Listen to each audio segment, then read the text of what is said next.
Okay, so where are we today? Forces on plane surfaces. So there's lots of cases where we can have forces acting on a surface, and that force is due to the property of pressure of a fluid, and not just pressure in the fluid, it's actually a differential in pressure. So one side of a object or surface has a pressure that is different than on the other side, so there's a net force created. Or in the case of maybe the space shuttle, maybe we have some surfaces or something like that that's enclosing a volume of a fluid or gas that's under pressure. And we have to contain that. We have to be able to calculate what are the forces that are going to be acting on these surfaces. So you can break this up into two different sections. There's plane surfaces, and then there's curved surfaces, which we'll do next. So hydrostatic forces, if we look at a surface and we think of the simplest case, and let's look at a force acting on a horizontal surface. So if we have a container, let's say we have a cylindrical container.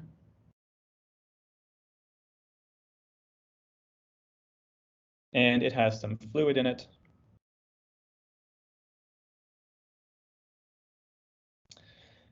And that fluid has a height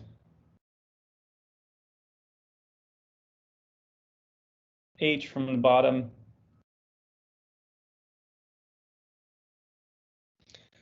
We can calculate the force that is acting on the bottom, assuming that the bottom is flat and it's horizontal. And we say the resultant force is equal to the pressure at the bottom times the area at the bottom. So we know because of Pascal's law, thing in a horizontal plane, any point along a horizontal plane is going to experience the exact same pressure in a continuous static fluid.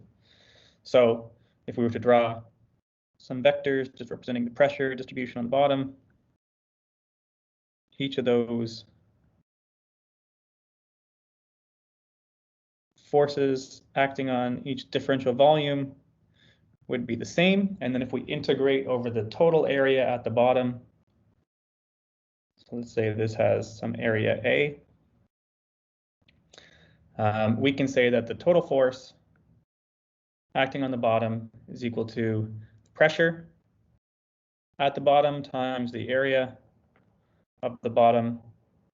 And we know the pressure is just going to be equal to the atmospheric pressure. So if we draw our pressure above here,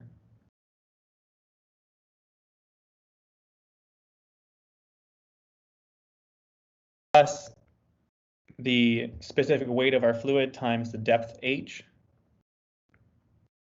times that area. And let's draw a big arrow here for FB. So let's say FB is, that's too big.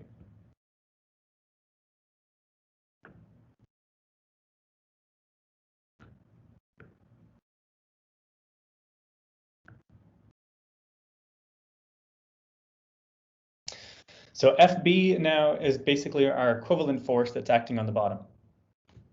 So just to add some notes here, so it makes sense later when we look at this in a container with a flat bottom.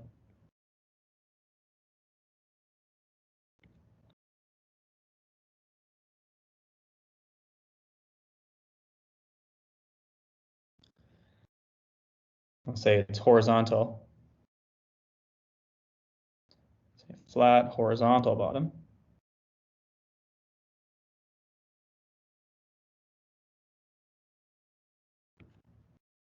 The resultant force equals the pressure at the bottom times the area.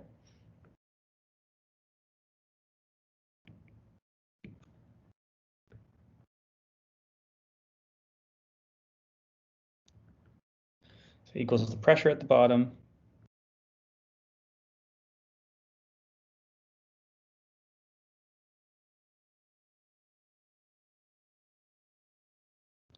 times the area.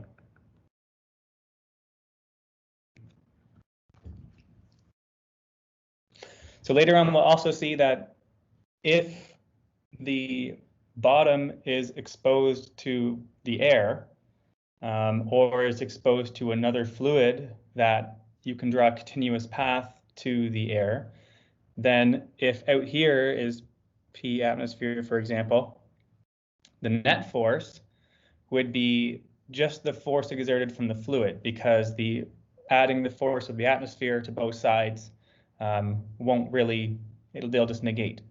So if we want to just write the net force, we can say, for example, the P, let's draw the atmosphere force.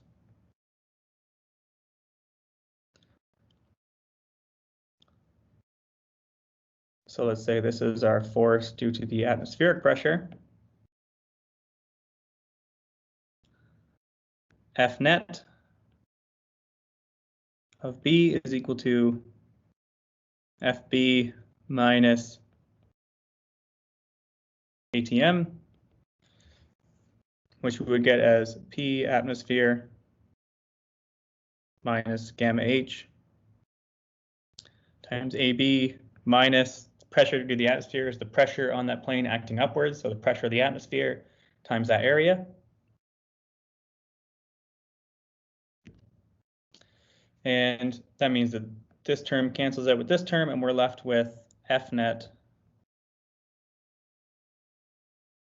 B is just equal to, sorry, this should be a plus, times H times AB. So this is for horizontal surfaces. So what happens if we take this surface and we incline it some angle, or we make it vertical? What if we have a vertical surface?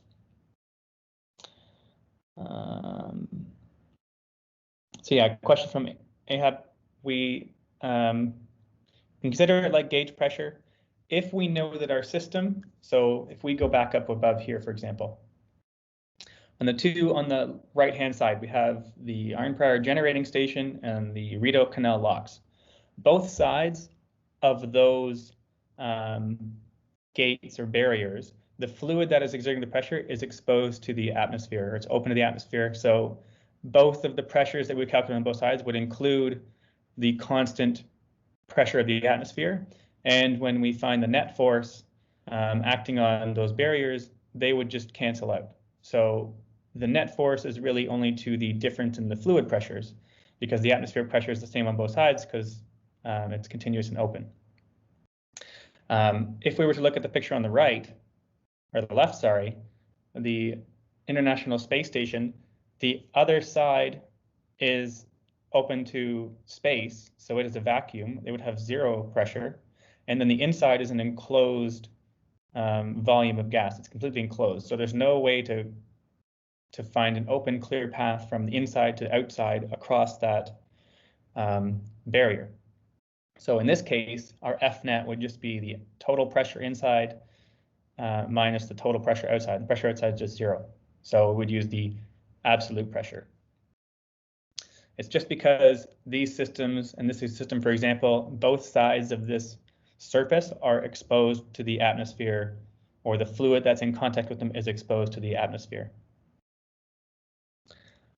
We'll see some more examples later on to help answer some of these questions. It's not too clear with this one because it's just a container, and where is the container sitting, and blah, blah, blah. So let's look at some inclined surfaces.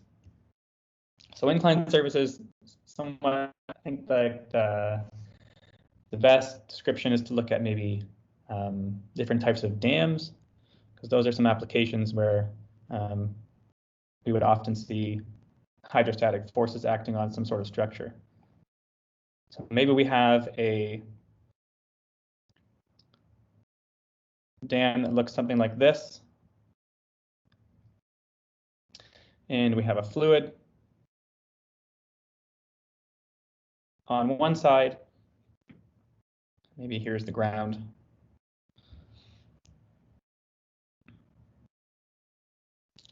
So here's our fluid, here's our dam, and we know that the pressure is going to be proportional to the depth. So we know pressure, basically pressure is equal to gamma times H. And we would say H is measured as the distance from that surface. So pressure is increasing as we go down. So if we were to draw a straight line down and we were just draw the pressure profile, we would see that the pressure would increase linearly, and the pressure due to the fluid would be 0 at the surface, and it would increase linearly all the way to the maximum depth. So what is the property of pressure that we must remember here for how we figure out what is the force that the pressure generates on that wall? Which direction is that force going to be pointing on that wall due to the pressure?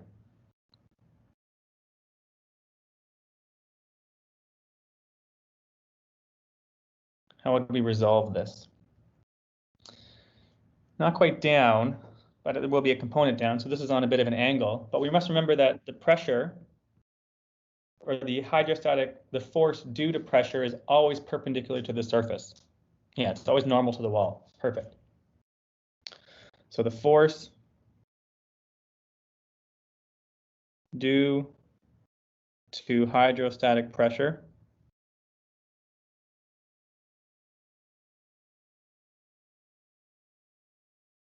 is always perpendicular to the surface.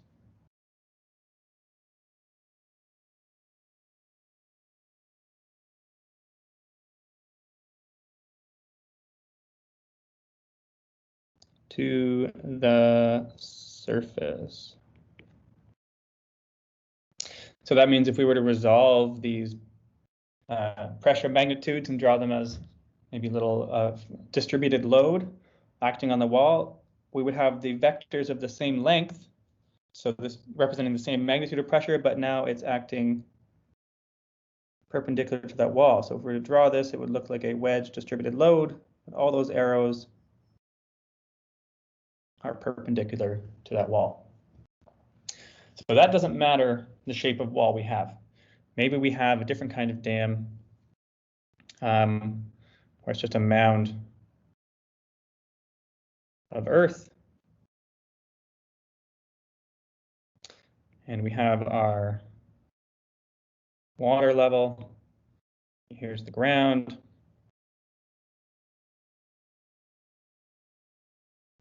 Trying to give that some 3D, if you will. And we'll say that this is just a solid earth, some aggregate something. It's holding the water back. We have that same pressure distribution as we go further down the depths of the fluid.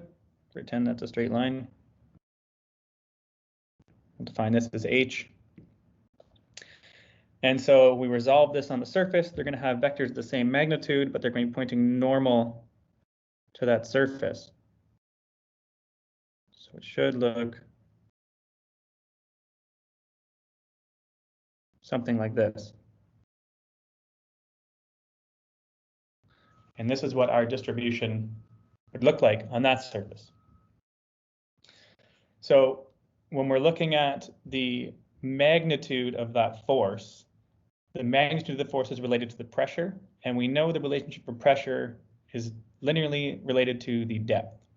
And then all we need to figure out now is what is the direction of that force, and that depends on the direction of the surface of that face. So on the right-hand side, this would be considered a plane surface, called flat surface. And then on this side, we'll have curved surface. So this principle applies to both plane and curved, just how we calculate, how we derive the equations from for forces on a curved surface. It's easier to start with a flat surface, and then we'll figure out how to do a curved surface afterwards. So I'm talking about plane surfaces. Let's just redraw quickly what we're looking at. So here's the ground. We have our liquid. We know our force is going to be doing something like this.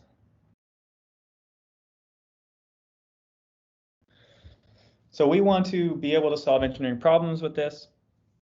So we have to find a way that we can make this useful. It's not too easy to work with distributed loads, and we've seen in mechanics courses, how do we deal with distributed loads is we find the resultant force, which is an equivalent force that equals the force of the distributed load in the same magnitude, and then we apply that force at some point that balances the moments in the system, so we have an equivalent model of what's actually happening. So the objective here is to find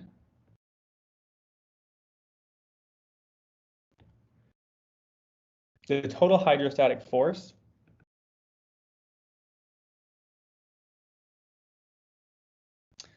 and we'll call that the resultant force.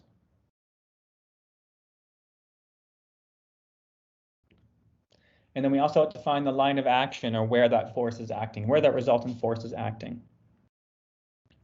So say 1 and then 2, where the force is acting. And we call this the line of action.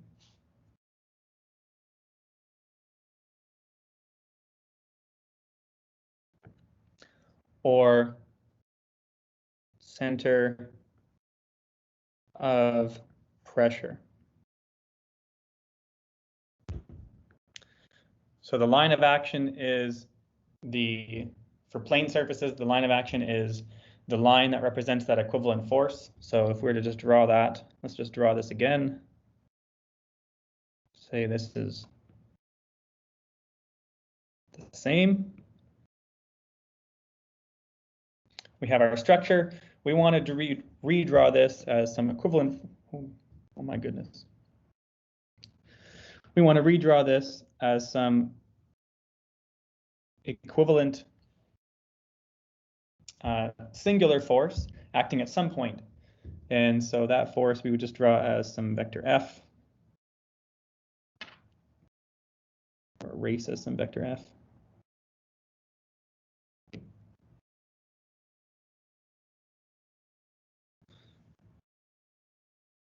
So we'll call that F. And it's acting at a point that is the center of pressure. And then we'll call the line that it's acting on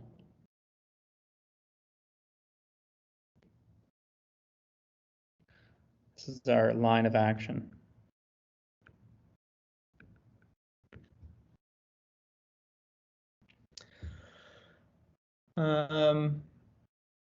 So kind of off-topic question, can this be compared to shear force diagrams for mechanics? Because it looks like we're integrating over the area to find total force. Yes, this is exactly the same thing.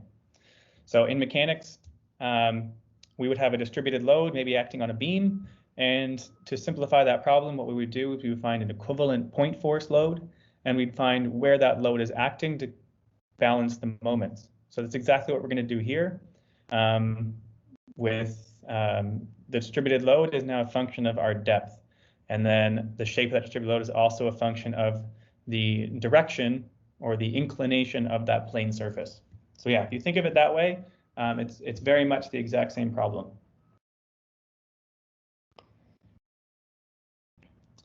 So this is a bit busy of a diagram, but let's just imagine for now that we have our submerged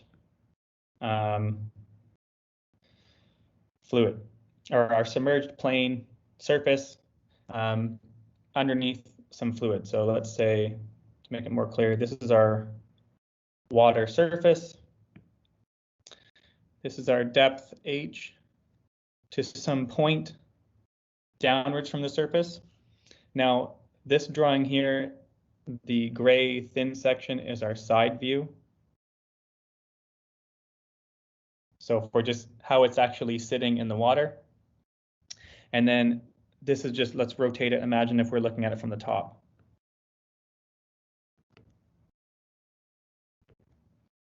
So that plane doesn't have to be a nice rectangle. It could be potato shaped, could be anything. So we're gonna look at this equation as if it's any old shape, but it has a flat surface that is exposed to the water. So if we do the same thing, let's resolve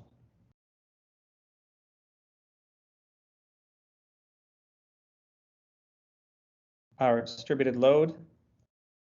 Now, if we were to draw the distributed load all the way from the surface of the water, we should end up with something that looks like this. But the component that's actually facing the fluid doesn't reach all the way to the surface. So this time, our section would look something like this. And then we would resolve this onto the surface as something like this, where the vectors at the top are getting lesser, but they're not becoming zero. So if we want to find the force, essentially we need to integrate the pressure acting on that surface and integrate it over the entire area of the surface. So we can write F is equal to the integral of the pressure acting on that surface integrated over the area dA. And we know the expression for the pressure, if we consider the atmospheric pressure still, so PA plus gamma H times dA. So that atmospheric pressure is a constant. It's not changing with depth. It's not changing over the area. It's the same everywhere. So that can come outside the integral. So we end up with PA times the area. And all that's left in the integral is our specific weight. Just comes outside because that's a constant. We end up with H times dA. So in order to solve this H times dA as a function of the inclination, one increment in our depth, H, is not going to equal an increment along that surface because it's some inclination. So what we can do is we can introduce some dummy variable, and that's going to relate our dimension of depth to our dimension along that surface. It could be S, could be something else. In this example or this diagram, they've written this as eta. So we'll just introduce this dummy variable.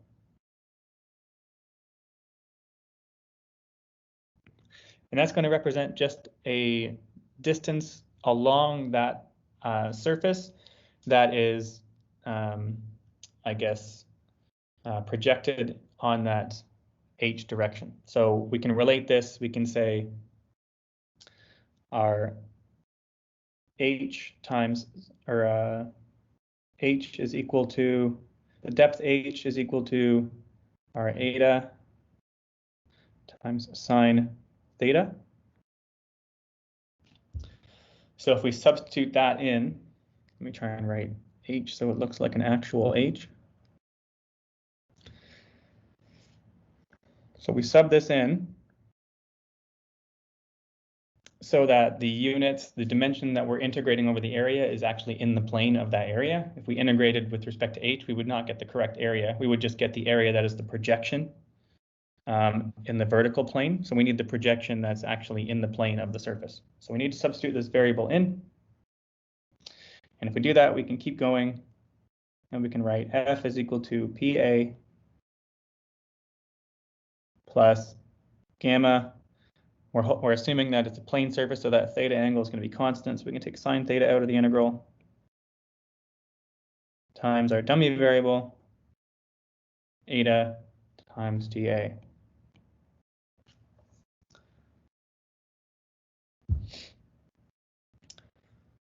So we're at one step further, and now all we need to do is figure out how can we, or what does this integral and gamma times sine theta mean? Well, let's first also define something called our centroid. Our centroid would essentially be where the average of all the area is. So our centroid, if we were to define,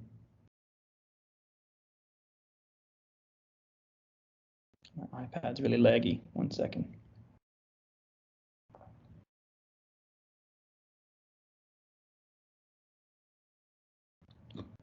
So our centroid, we can define as this point right here. Let me highlight it.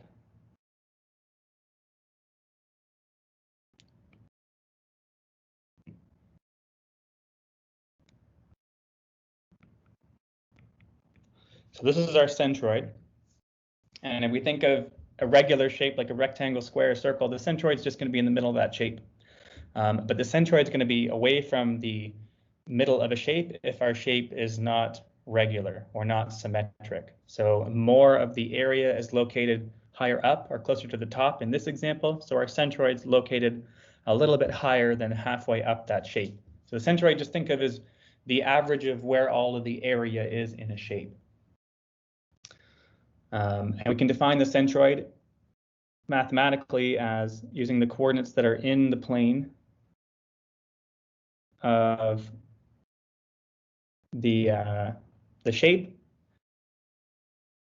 So where that centroid is located in the eta direction, we'll call our centroid or center of gravity. It's the same thing. And that is equal to basically an average of the area. So integrate that unit eta dA over the entire area, and then divide by the total area, and that will give you the average, I guess, distance down from the surface that gives us our center of gravity, or centroid, which are the same thing.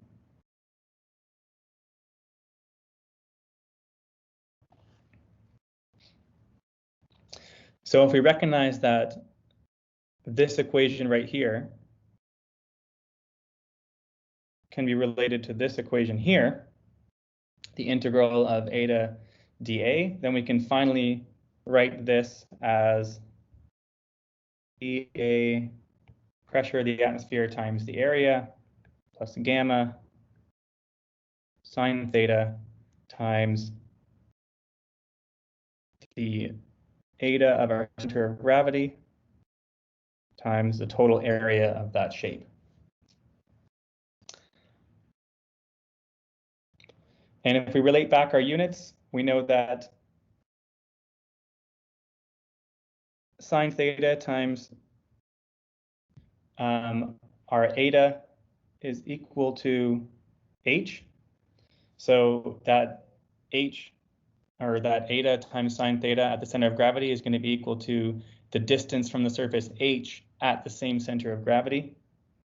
So we can substitute this back in, and we can finally write that the force is equal to the atmospheric pressure times area plus gamma times the distance or the depth h at the center of gravity times the area, or simply the pressure at the center of gravity times area.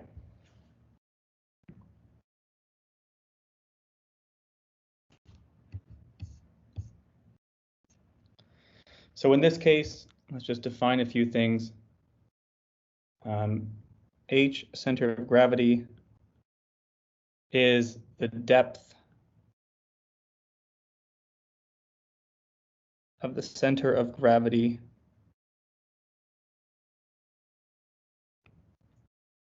of the surface.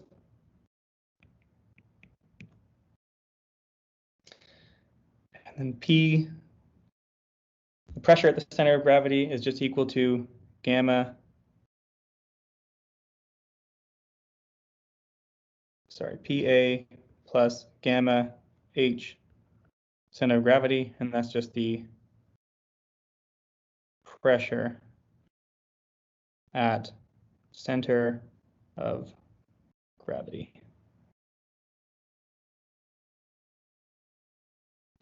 So we'll call COG or CG center of gravity.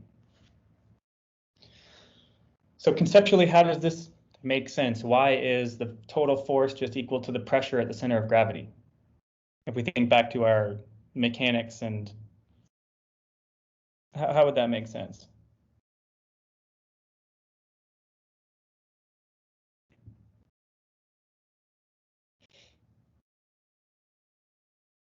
a little confused as to what eta is. Okay. It's good you're confused because that means you're paying attention, and it is a bit confusing.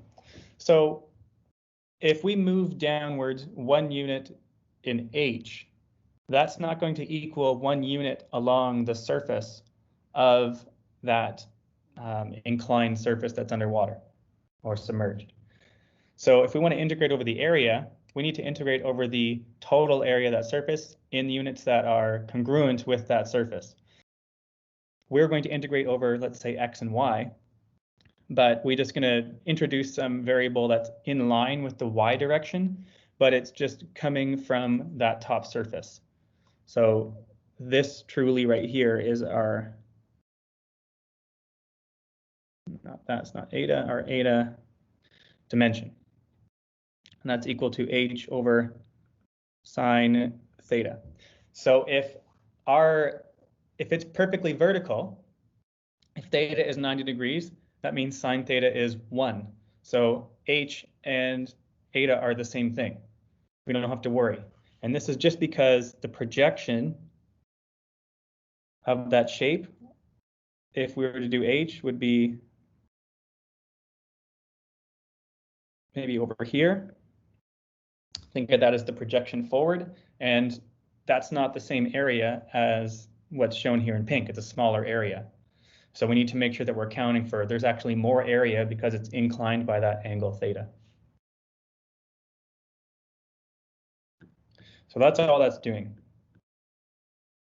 And then it turns out the math works out that it doesn't actually matter how much it's inclined. The pressure, the total force acting on that is accounted for by multiplying the pressure at the center of gravity, or the center of area, times the area itself. And the reason that the center of area is correct is because the center of area is where basically the midpoint of all of the area of that shape. So half of the pressure is going to be above, half the pressure is going to be below. So the average of all the pressure is going to be right at that centroid, or center of gravity, and that's where we will calculate the pressure for solving for the force. So the center of gravity is used for this. Center of gravity is what you think of when we're trying to find the resultant force. Now we need to figure out where is that resultant force acting. All we found is the magnitude of F. We haven't actually found where it is. So we need to figure out where is this line of action. So where does F act? So where F acts on the surface is through a point called the center of pressure, not to be confused with center of gravity. When we think of center of gravity, think of the centroid. That only has to do with the shape. Everything just to do with the shape. When we're talking of center of pressure, we're now looking at where does this equivalent force have to be applied so that the moments of all of the forces on that surface are balanced. Because our system is static, it's in equilibrium, it's not rotating, forces aren't causing motion, it's just sitting there. So all those forces have to be balanced somehow. So to apply an equivalent force, we must make sure that our moments are balanced. So we can say to find the line of action,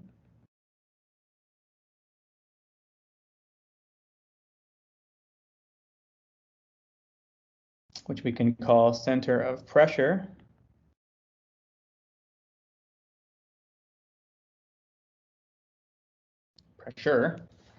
of the resultant force, we'll call F, which is the resultant force, with respect to the centroid,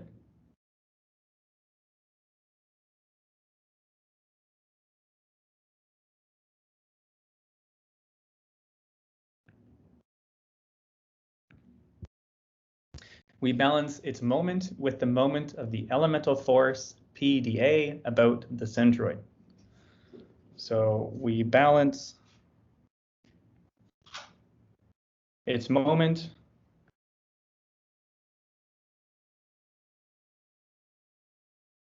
with the moment of the elemental force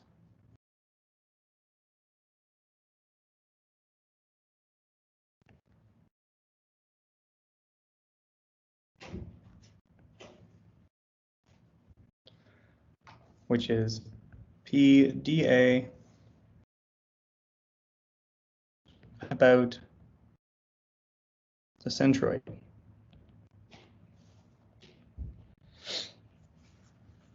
So essentially, if we have, let's just think about this as a two-dimensional mechanics problem. We had a beam, maybe it's got a distributed load.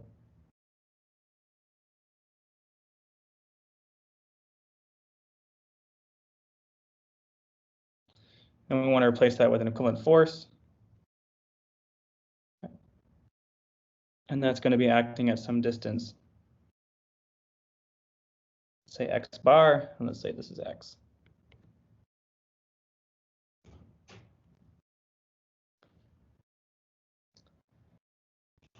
And then this equation over here, the distributed load, we'll call function f of x. So our moments must be equal. So if we take our moments about point O here, our moment due to the force, so F times x bar, is our moment generated by that force, that must be equal to the moments of f of x, the force at any point, times dx times the distance it is away, and we integrate that whole thing. So x times the force times dx would give us the moment of some differential element.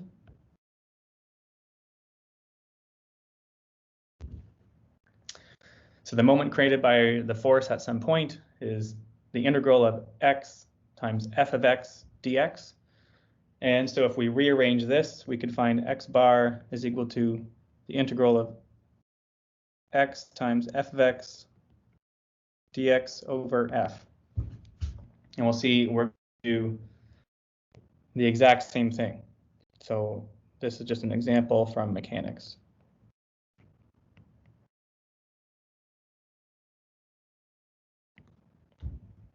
So we're just balancing those moments. So we'll do the exact same thing. This time we're going to care about where this is on that y-axis, and we said with respect to our center of pressure. So, our center of gravity, or our centroid. So centroid is where xy is equal to 0, 0. So this is our origin. And we're going to figure out our center of pressure with respect to that y bar and x bar. So let's write that equation that we had above. Our F times our y center of pressure, or we can just call our y bar,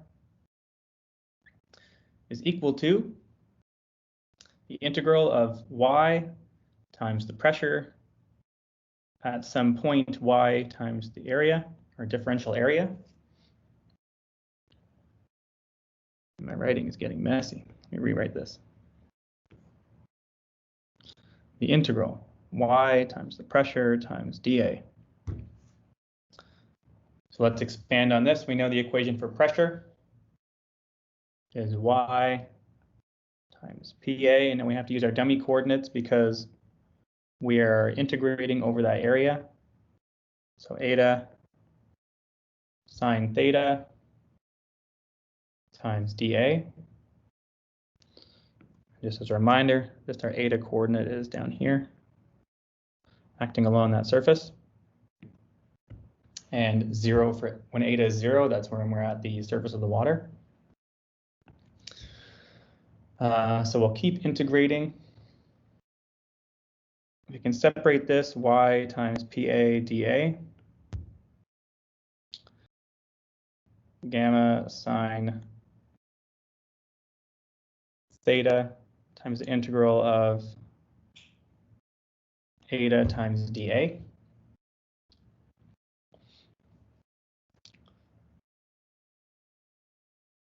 So we know from our force F, if we go back up, how far up do we have to go? F if we recall, has this component PA in it, times A. So on the left-hand side of the equation, we have a PA times area. And if we come down here, we'll see that we'll also have a PA times area right here. So what we can do is we can cancel this term out. And we have to make one more note. So we'll notice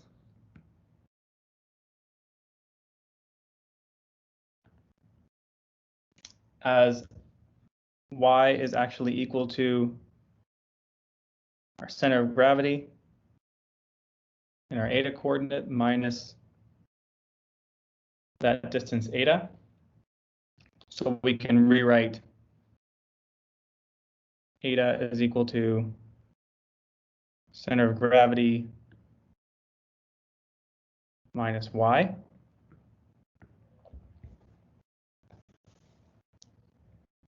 If we make that substitution, we can then write Fy bar is equal to gamma sine theta times eta center of gravity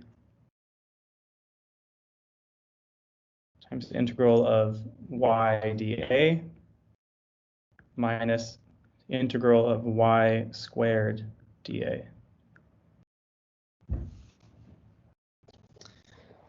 And if we use our relationships of moment of inertia and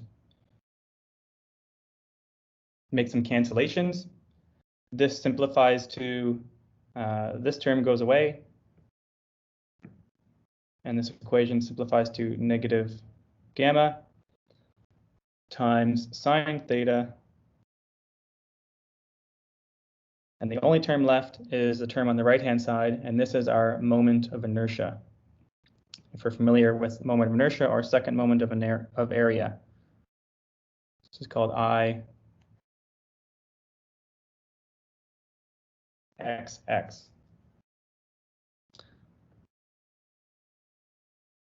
Moment of inertia, and that's about x-axis. So our y direction is measuring distance from the x-axis. So this integral actually equals the moment of inertia about the x-axis of, or x-axis through the centroid.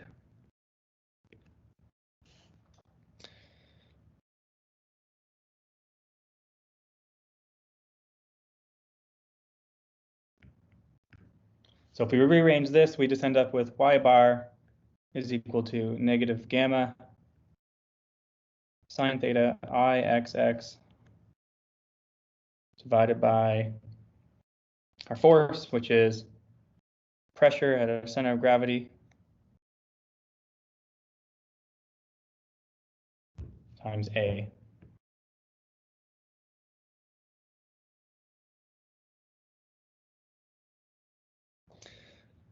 So y bar here is the distance of the center of pressure from the centroid. So it's not measured from this, it's measured from the centroid of that shape. So distance of center of pressure from centroid. So we have our force, our resultant force, and we have our location, our line of action, where that's acting along that surface, measured from the centroid. So we can now have an engineering model that represents the equivalent force or equivalent load due to a hydrostatic pressure on a surface. So if we went through the same process and we wanted to find where is that center of pressure in the x direction, let's just write y again. Can't write now. Okay. Y bar is equal to negative gamma times sine theta Ixx times the pressure at the center of gravity times the area of the shape. And if we did the same thing to find if our shape isn't symmetrical in the x direction, then we would have a center of pressure that would be somewhat shifted from the center of gravity or the centroid, and that would be calculated as negative gamma times sine theta times Ixy times the pressure at the center of gravity times the area. So these two equations give us the center of pressure with respect to the centroid of a shape, and that is where the resultant force will be acting on that surface, and then the line of action goes through that point, and it is perpendicular to the surface. Another interesting thing to point out, because of the properties of fluids and pressure is always increasing as we increase depth, the center of pressure in the y direction is always going to be below the centroid, towards the high pressure side of the surface. And we can say this because if you look at this equation, let's draw it green, or not. All right. So the center of pressure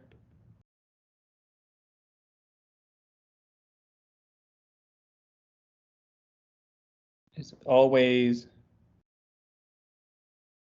below the centroid or equal.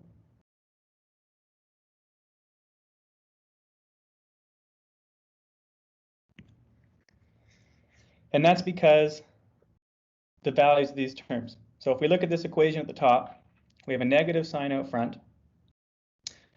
Gamma is the specific weight, that's always a positive value. Theta is just going to be from 0 to 90 degrees. So that's always going to be a positive value. The moment of inertia is always a positive value. Pressure is always a positive value, and the area is always a positive value. So this is always a positive term, and it's going to range, it's always going to be less than 0. So y bar is always less than or greater to 0. The only instance when y bar is equal to 0 is when we have a horizontal surface, because sine theta is 0, so y bar is just 0. Let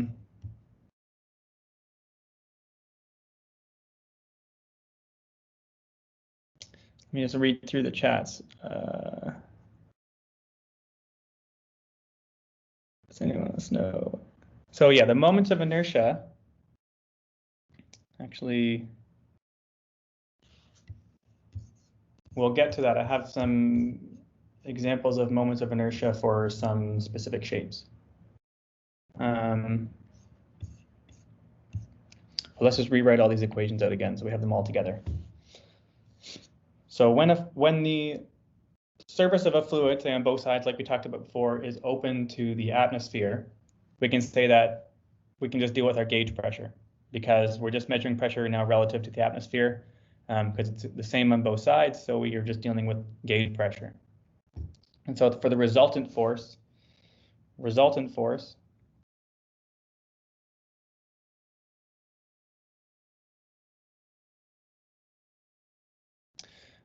we would just have F would just be equal to our specific weight times the height of the center of gravity times our area.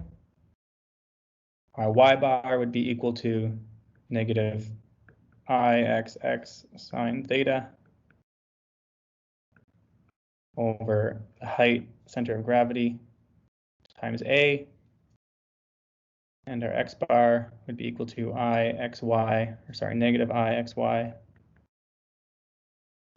sine theta, times h of the center of gravity times the area. So if we consider the atmospheric pressure on both sides, and we simplify this a bit further, we see that it actually doesn't matter what the specific weight of the fluid is, because it's just changing proportional to h, so we can actually get rid of that gamma term in our calculation of our center of pressure, and it's just a function of the height of that center of gravity. So these are our three equations. So yeah, let's now answer what on earth is Ixx and Ixy? What is these moments of inertia? So moments of inertia, or second moment of area, is related to, I guess, the resistance to rotation. It's just a property of the area, and Ixx can be calculated for any shape, and there are already some simplifications for several shapes. So rectangles and circles are regular shapes, and because they are symmetric, we'll notice that this Ixy term is equal to 0. So our center of pressure for those terms would have an x bar value of 0 because it's symmetric. The pressure on either side of the centroid is the same. If we look in the vertical direction, say we have pressure increasing this way,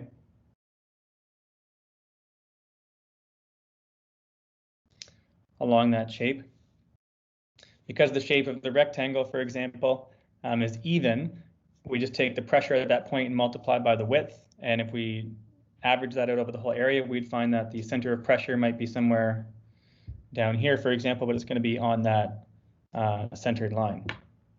And for the circle, the higher pressure region at the bottom has a lot less area than in the middle. So for a circle, our center of pressure might be closer to the middle than it would be for a rectangle. When we get to these off-axis shapes, so this triangle down here in the bottom left, just because of the difference in that shape, our center of pressure might be somewhere over here. So it's not directly underneath that center or the centroid of that shape. So you can look up moments of inertia and centroids for most shapes in tables, and most of the problems we're going to be looking at will be pretty standard, simple shapes. So there's squares, rectangles, maybe circles. So we know that the centroid is in the dead center of those, so it's easy to calculate where that centroid point is.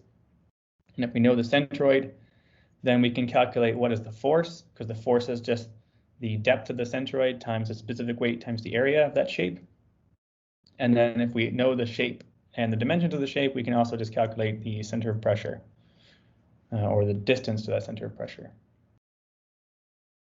So let's do some examples, because I find this stuff tends to fall in place and make a lot more sense once we have some examples.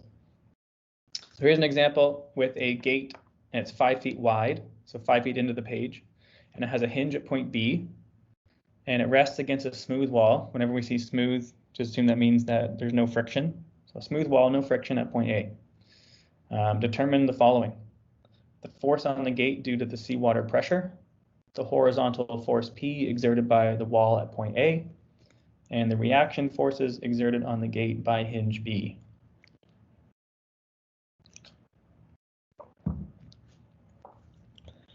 So the force on the gate due to the seawater pressure.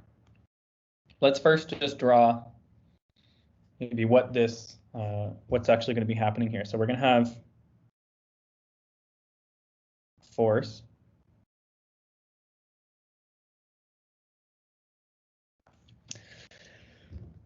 we're going to have a force acting somewhere, but we always know where that is going to be acting relative to the center of pressure. So if this gate is 5 feet into the page and it looks like it's the same dimension all the way across, so we are going to assume it's a rectangle, where is the centroid of this shape, or the center of gravity of this shape?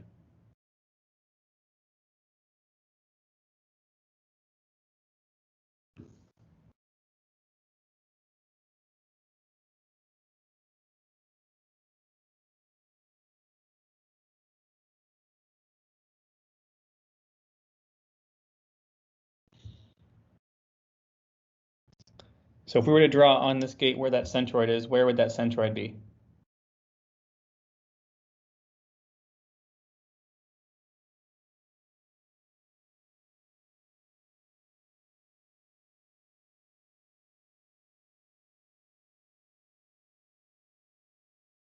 Yeah, it'd be right in the middle. So the centroid just has everything to do with the shape. It doesn't have anything to do with the pressure that's acting on it. So we just want to know where is the middle of that area. And the geometric middle of that area, or the centroid, would be right in the middle. So we can draw that right here. And say this is our centroid.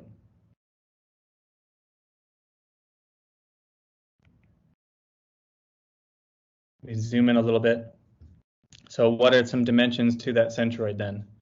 If we were to draw distance from the bottom, it's right in the middle. This distance would be 3 feet. And then this distance here would be 15 feet minus 3 feet, so that would be 12 feet. So this is equal to h of the center of gravity.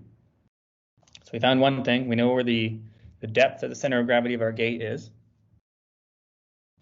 So now if we were to draw our force, we know our force is always going to be below.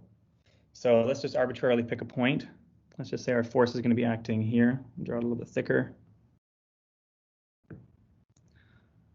Let's say our force is here.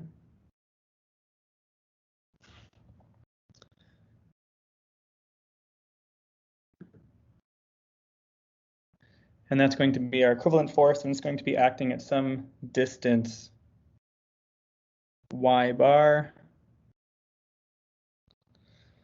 along that surface from our centroid. And that's representing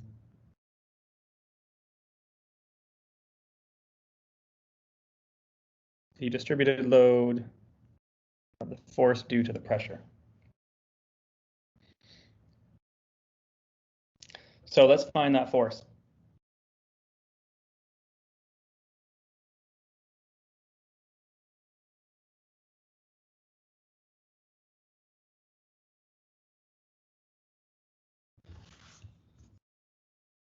So from our equation, our force is equal to specific weight times h, the center of gravity, times the area. So our specific weight tells us it's seawater, and we have our density, our specific weight is 64 pounds force per foot cubed.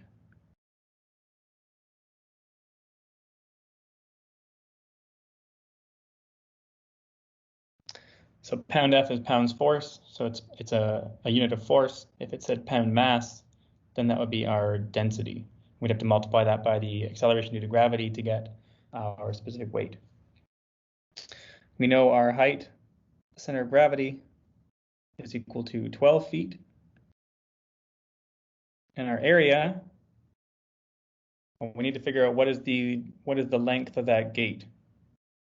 We know the width, that's 5 feet into the page. So what is the length of the gate?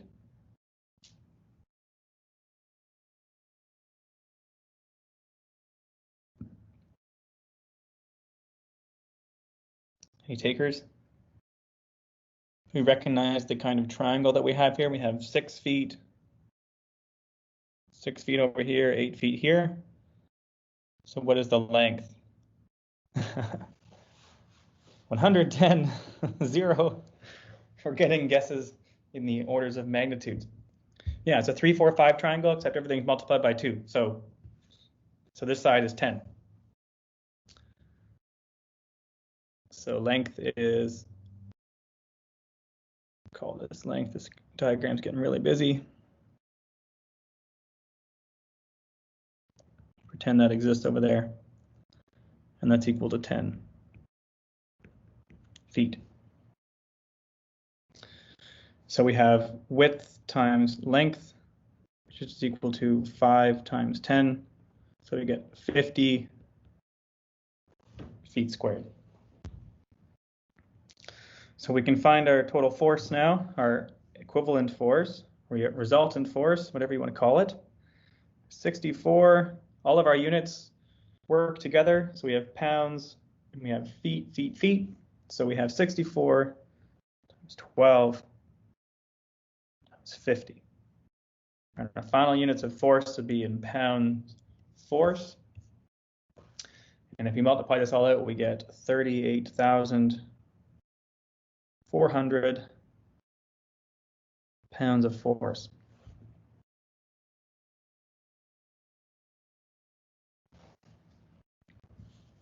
So that answers part A. What about part B? The horizontal force P exerted by the wall at point A. The horizontal force P exerted by the wall at point A. So if we were to redraw our system now, that we have an equivalent force, we have our gate,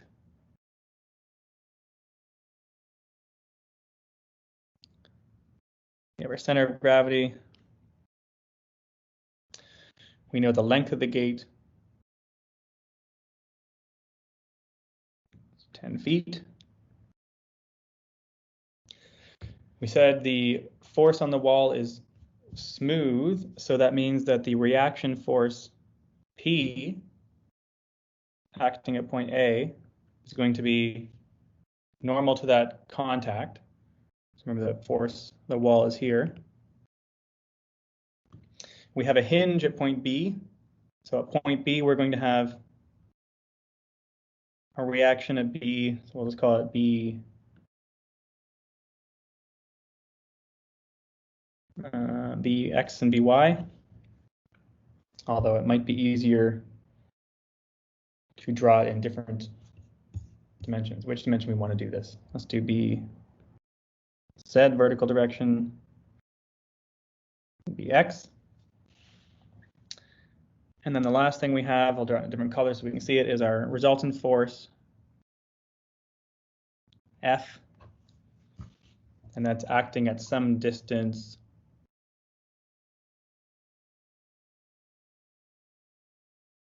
y bar, which we haven't calculated yet.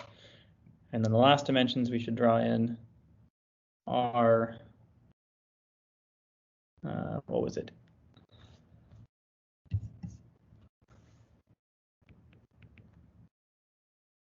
This is definitely not to scale. The 6-foot side looks longer. So we have our diagram now. This is our free body diagram. So what should we do for B?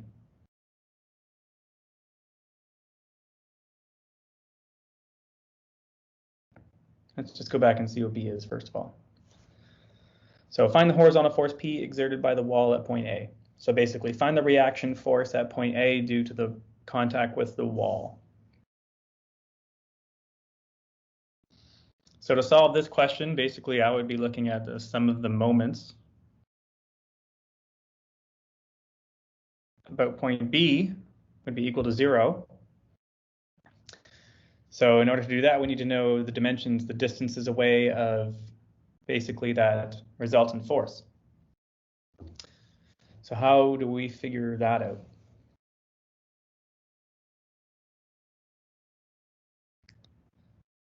If we choose clockwise to be positive, we're going to have in the positive direction our resultant force, and how far away is that distance to the resultant force. We know that our center of gravity is going to be in the middle, so that's 5 feet away, and the force is going to be acting 5 feet minus y bar away from point B. So we'll write 5 minus y bar with the moment generated by that force. And then this has to be in balance with the reaction force at point A. So it's acting in the opposite direction, and that would be P, and the perpendicular distance of P away from the pivot point B, where we're doing our moment analysis, is 6 feet. and this has to be equal to 0. So we know F, we need to find y bar. We know y bar is equal to negative Ixx sine theta divided by h, center of gravity, times their area. So for a rectangular shape, so we have a rectangle, let's go back up and let's figure out what is our Ixx. Our Ixx for a rectangle here is BL cubed over 12. So this dimension is B, this dimension is L. So in our example, our B is our dimensions into the page because Y is the one that's going upwards towards the surface. X is our horizontal dimension. So we're going to have B, or width, times our length cubed divided by 12. So Ixx is equal to W times L cubed over 12. Our width is 5 feet. Our length is 10 feet cubed. Divide that by 12. And if we do this, we should get a unit of feet to the power of 4. That's 417 feet to the power of 4. Next thing we have to figure out is our angle, theta. So when we defined our sine theta, let's go back up to our diagrams from before.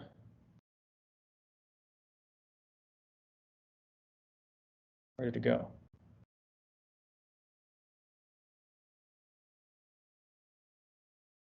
Did it really just disappear? Oh, there it is. So we defined our angle theta as the angle of inclination downwards from the horizontal or the surface of the water. So let's remember this is our theta right here. So let's go back and figure out what is that angle for our problem.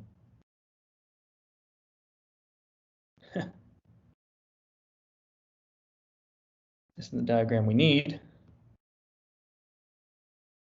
Come back. Okay. Oh, it's messing with me. So the angle theta that we need would be equal to basically the angle here. Okay, it's really fighting me. Let's go back out. Try to rejoin this. Is this angle here?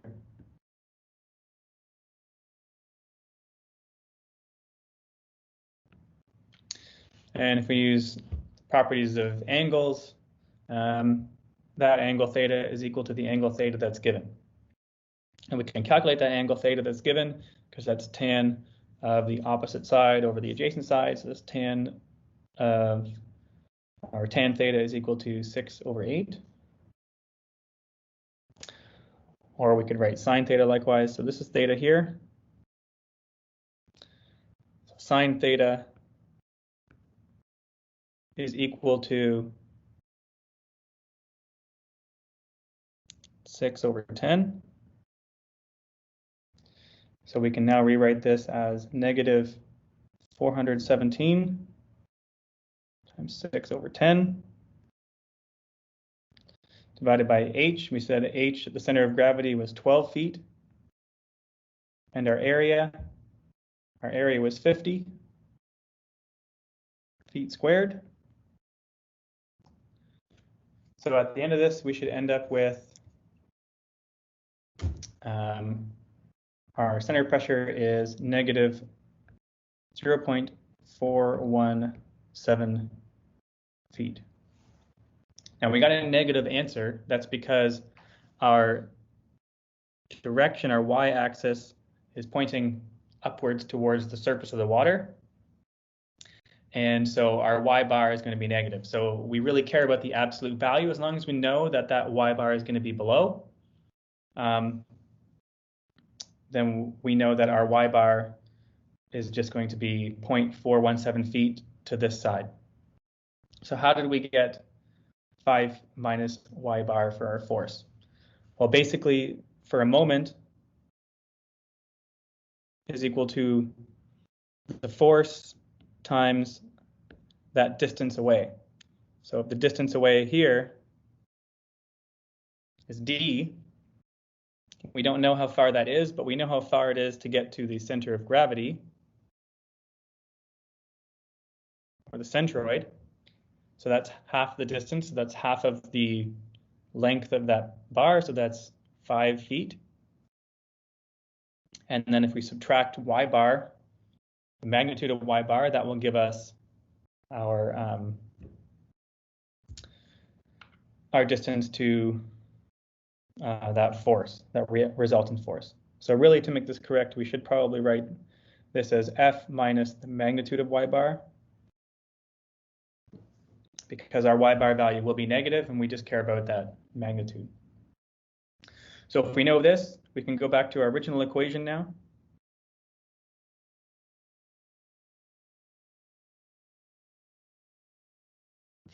Now we can say P is equal to our force times 5 minus the absolute of our y bar divided by 6.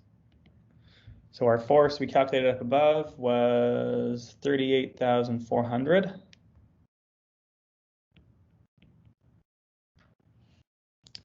That's multiplied by 5 minus 0.417, all divided by 6.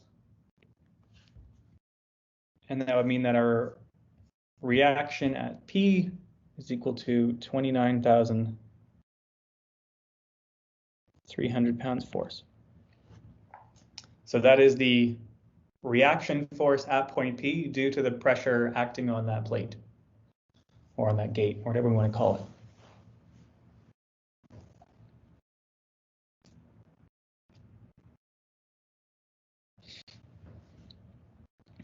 So do we all kind of follow how we got to this point, how we got to our reaction?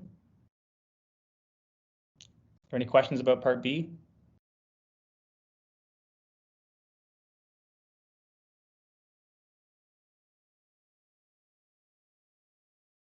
No, just crickets? Okay. Let's look at part C. Let's go back up and read part C. So now it's asking for the reaction forces exerted on the gate by hinge B. So what are the reaction forces of the hinge? So why is it the absolute value of y bar? We drew, just because of how I drew this in the diagram. In the diagram, I drew y bar as going downwards in the negative direction, and then we solved for y bar because of the reference frame, the coordinate system we chose where y is pointing upwards. We're going to get y bar as a negative number. So really, I only care about the distance away from that centroid. I know it's going to be down, so I know I'm just going to subtract the absolute value of that distance. So for C, we're now just trying to find the reactions at B. So the reactions at B, what we could simply do is just find the resultant forces in the x and the z directions. Or we could solve moments about some point, but I think the easiest way is just to solve the forces. So we have 4 forces, Bx, Bz, F, and P.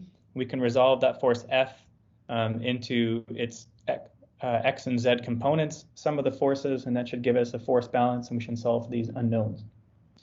So C. Let's do some of the forces in the x direction first. Oof.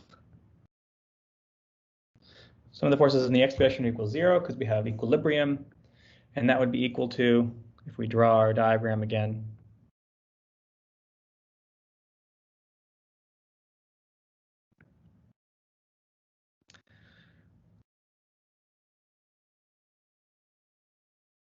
Bx, Bz, P. So this is our free body diagram.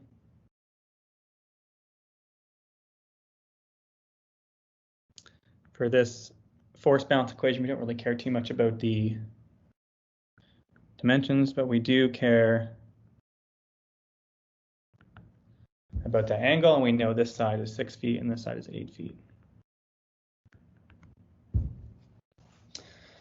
So for f of x, we have For some of the forces in the x direction, we have bx in the positive direction. So let's choose, this is our coordinate, so to the right is positive x. So we have bx plus the component of our force times sine theta, acting in the x direction, minus p. So that's all equal to 0, so we should get bx is equal to p minus f sine theta. And if we plug in the values we had for that, we know sine theta is just 6/10. Our f is 38,400 pounds, p is 29,300 pounds. We ended up with bx is equal to 6,300 pound force. And it'll be the same thing, sum of the forces in the z direction. This is equal to 0 because we're in equilibrium. We have bz, which is acting upward, so it's positive. And the component of f acting in the z direction is going to be negative, so minus f cos theta. So we get bz is equal to f cos theta, which is equal to 30,700 pound force.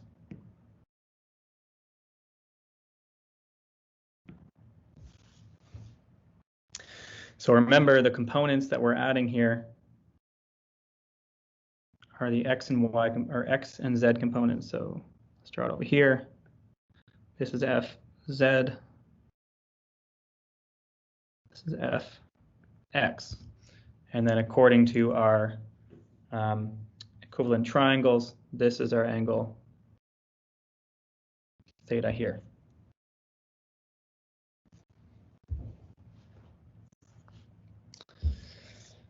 So there, we found all of the forces acting on this plate. We resolved the pressure distributed over the plate into a single point that's passing through the center of pressure. And then we calculated some reaction forces acting on that plate. So we know all about that plate now and the forces acting on it. If we wanted to go further, we were designing this plate, we could look at the internal stresses acting on it, and we could figure out how thick the plate needs to be or the strength of the material and so on. So let's do, I plan to use a lot of paper. Okay, let's do another example. So in this question, we now have a vertical gate. So it's 5 feet wide again, and it's hinged at point A. And it has a restraining stop at point B that prevents the gate from opening. If the depth of the body of water is 9.5 feet, and the water is at 20 degrees C, determine the following. The resultant hydrostatic force on the gate, so find F. The force on the restraining stop at B, so that's basically going to be our Bx force. It doesn't say it's smooth, but it's 90 degrees to the contact, so we can assume that it's going to be perfectly just in the horizontal direction. So we could draw our force F here. Our resultant force, say it's right at the bottom, that's going to be Bx. Short coordinate system. And then for C, find the reaction forces the hinge exert on the gate at A. So basically a similar type problem, except now we have a vertical gate. So we can say maybe this force will be over here, AX and AZ. Let's just, for simplicity's sake, let's just assume AX is positive. And then if we get a negative value, we know it's pointing to the left.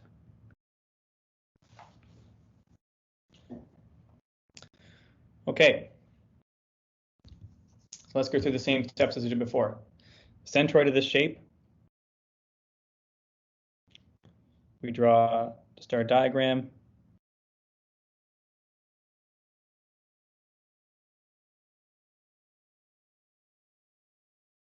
Center of gravity is going to be right here.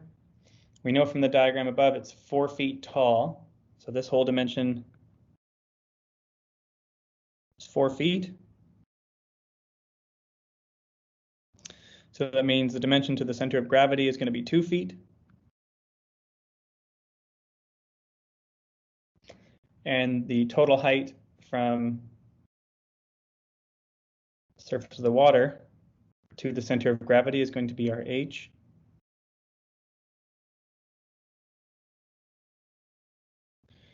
And if we know the total depth, the depth of the body of water is 9.5 feet. So that means this here is 9.5.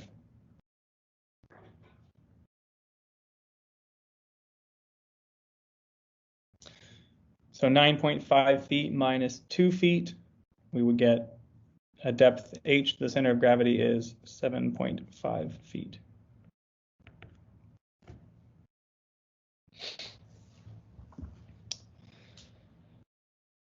So we have the centroid. That's good. The resultant force now we can solve for.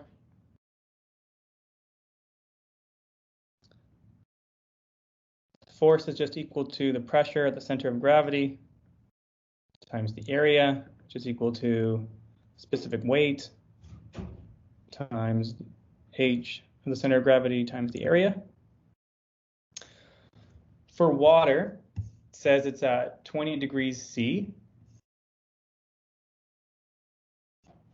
So we can assume a specific weight of 64.4 again.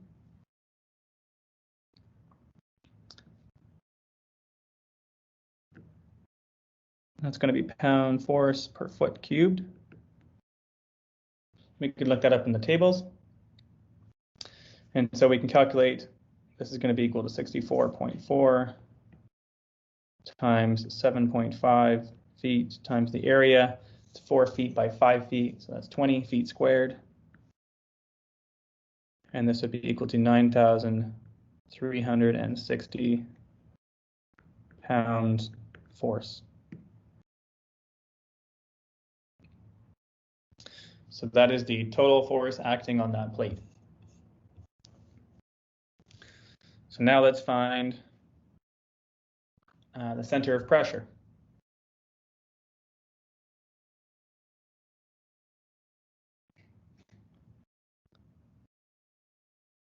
Y bar is equal to negative Ixx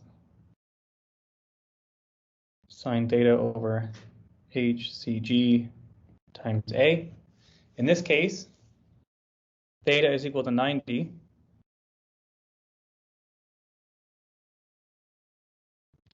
So this just equals to 1. Because our theta is equal to 90 degrees. So we just end up with Ix divided by h times, or h at the center of gravity times A. I'm not sure write it properly, it's Ixx. So for this shape, Ixx, again, we said was WL cubed over 12. So we get 5 feet. Length is 4 feet cubed divided by 12. We get 26.67 feet to the power of 4. So finally, we get y bar is negative 26.67 divided by 7.5 times our area is 4 times 5, which is 20. And we get a y bar of negative 0.178 feet. So if we're to draw our y bar, it's not very much. Y bar is right here. So this is our center of pressure. So our reaction force, let's draw it in red. Reaction force is acting at that center of pressure.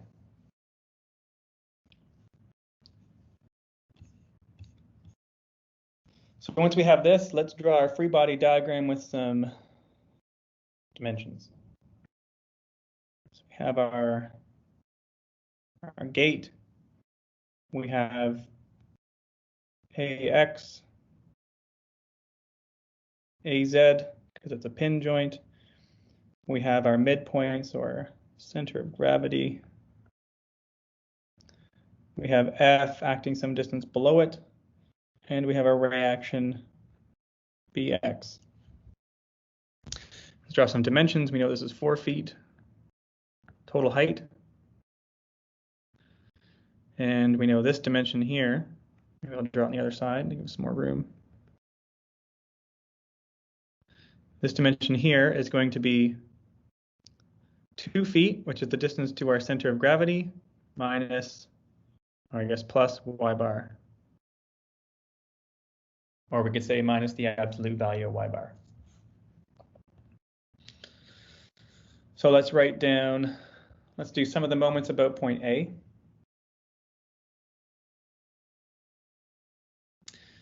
And if we do that, we choose, let's say clockwise is going to be positive.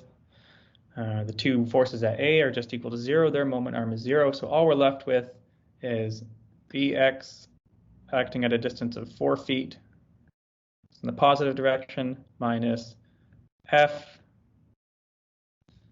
Now I've drawn this, the dimension from the bottom, so let's rewrite this arrow over here. Distance to F is now going to be 2 plus, we don't care about this bottom dimension. It's going to be 2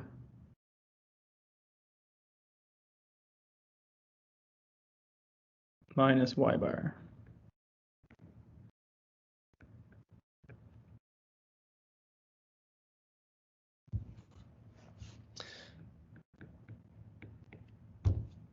So I just removed the absolute value signs here, so you can see them both ways, whatever you choose to do. As long as you know that force, and if you draw the diagrams, it really helps keep it clear, whether you're going to add or subtract the absolute value of that y bar, which is the distance from our center of gravity to the center of pressure. So all this is just equal to 0. Bx is equal to our force times 2 minus y bar divided by 4. And if we do this, we should get 5,100 pounds force. And then finally for C, do some of the forces in X is equal to 0. If we just equate all those forces, we should get AX is equal to 4,260. And if you do some of the forces in Z, there are no forces in Z except for AZ, so the reaction of the hinge in the Z direction is actually 0. So these are all of our reactions. Good. So that's more or less forces on plane surfaces. There's not really too much to it. All the problems you're going to see in this course are going to assume that that plate is symmetrical. So we're really only going to be looking for that y bar, or that distance y to the center of gravity or center of pressure from our centroid. So basically the process to solve these problems is figure out where your centroid is, figure out what your resultant force is, and then find y bar based on your geometry, so your moments of inertia and your area. And then from there, draw the free body diagram with all the forces acting on your system, and you can find the reaction forces of anything else acting on that system. There's some extra space. So we'll end the first half of today, and we'll come back. Quote for the first half of the lecture: "Give me a place to stand, a lever long enough, and a fulcrum on which to place it, and I shall move the world." It's a quote by Archimedes many centuries ago.